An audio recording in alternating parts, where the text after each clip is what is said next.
بسم اللہ الرحمن الرحیم۔ بخاری و مسلم میں بنی اسرائیل کے ایک قاتل کا واقعہ نقل کیا گیا ہے۔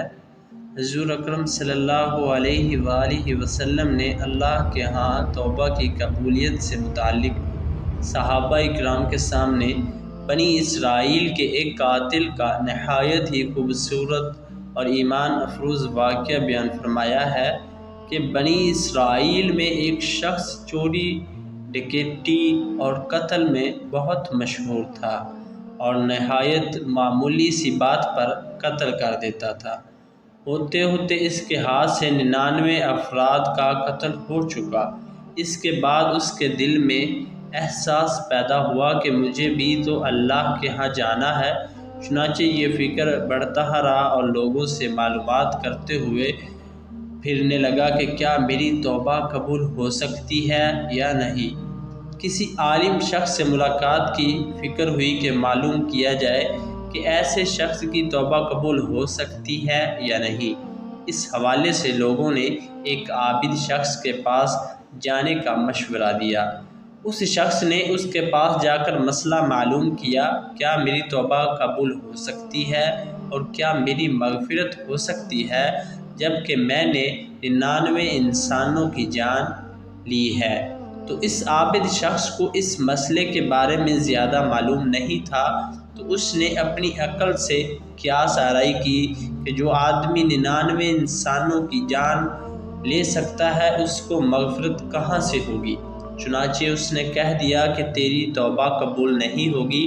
تو اس شخص نے غصے اور جلال میں آ کر اس کو بھی قتل کر کے 100 کا حصہ مکمل کر دیا کہ جب میری توبہ قبول نہیں ہونی تو تجھے بھی ختم کر کے 100 پورے کر دیتا ہوں۔ چنانچہ اس نے 100 کا حصہ مکمل کر دیا، مگر اس کے دل میں پھر بھی یہ خیال تھا کہ میری مغفرت کی کوئی نہ کوئی شکل ضرور موجود ہوگی۔ اس لیے اس نے لوگوں سے پھر معلومات کا سلسلہ جاری کر دیا کہ روئے زمین میں سب سے بڑا عالم کون ہے، وہی میرے مسئلے کا حل بتا سکتا ہے۔ آخر لوگوں نے اس کو بتلایا کہ فلاں جگہ ایک عالم رہتا ہے، اس سے جا کر معلوم کرو۔ چنانچہ اس نے اس عالم صاحب کے پاس جا کر اپنی زندگی کی ساری کارگزاری سنائی اور 100 آدمیوں کو کس طرح سے قتل کیا سارا کارنامہ سنا دیا۔ معلوم کیا گیا کہ اب بتلائیں کہ میری توبہ قبول ہو سکتی ہے یا نہیں، کیا اللہ کے ہاں مجھے جیسے گناہ گار کے لیے بھی مغفرت کا کوئی خانہ ہے؟ تو اس عالم صاحب کو چونکہ علم تھا تو اس نے بتلایا کہ تیرے گناہ معاف کرنے میں اللہ کے ہاں کوئی رکاوٹ نہیں۔ اللہ کی رحمت کا سمندر تجھ جیسے گناہ گاروں کے گناہوں سے بہت بڑا اور بہت وسیع ہے۔ چنانچہ اس عالم نے اسے مشورہ دیا کہ تم فلاں جگہ سفر کر کے جاؤ، وہاں کچھ اللہ کے بندے رہتے ہیں، ان کا مشغلہ صرف اللہ کی عبادت ہے، ان کے ساتھ مل کر اللہ کی عبادت کرو اور نادم ہو کر اپنے گناہوں کی معافی مانگو، انشاءاللہ تمہاری مغفرت ہو جائے گی۔ جب اس شخص نے آدھا راستہ طے کر لیا تو ملک الموت آ گئے۔ اب اس کی روح لے جانے کا مسئلہ کھڑا ہوا۔ آسمانوں سے رحمت کے فرشتے بھی آئے اور عذاب کے بھی۔ رحمت کے فرشتے کہنے لگے کہ اس کی روح لے جانے کا حق ہم کو ہے، اس لیے کہ یہ سچے دل سے تائب ہو کر عبادت کے لیے جا رہا ہے۔ عذاب کے فرشتے کہنے لگے کہ اس کی روح لی جانے کا حق ہم کو ہے، اس لیے کہ اس شخص نے کبھی کوئی نیکی کا کام ہی نہیں کیا۔ اسی دوران آسمانوں سے ایک فرشتہ آیا۔ بعض روایات سے معلوم ہوتا ہے کہ یہ آنے والا فرشتہ حضرت جبرائیل امین تھے۔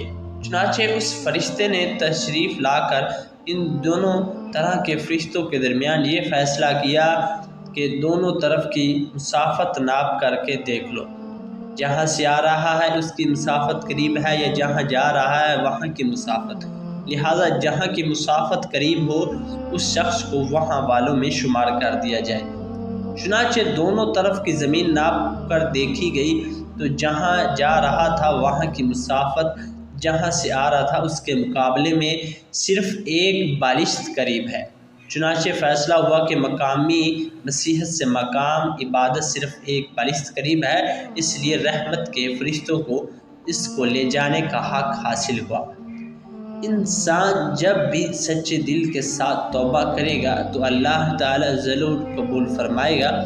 انشاءاللہ یہ واقعہ خصوصاً ان حضرات کے لیے حوصلہ افزائی اور معاونت کا سبب ہے جو کہ بڑے بڑے گناہ کر کے اب مایوسی کی زندگی گزار رہے ہیں، کیونکہ شیطان انہیں مایوس کرتا ہے۔ بہرحال گناہ گار کو شیطان کی باتوں میں آ کر مایوس نہیں ہونا چاہیے، بلکہ اللہ کی رحمت سے اچھی امید رکھ کر سچی توبہ کے ذریعے اپنے آپ کو پاک اور صاف کر لینا چاہیے۔ اللہ تعالی ہم سب کو عمل کرنے کی توفیق عطا فرمائے، آمین۔ ملتے ہیں اگلی ویڈیو میں، تب تک کے لیے اللہ حافظ۔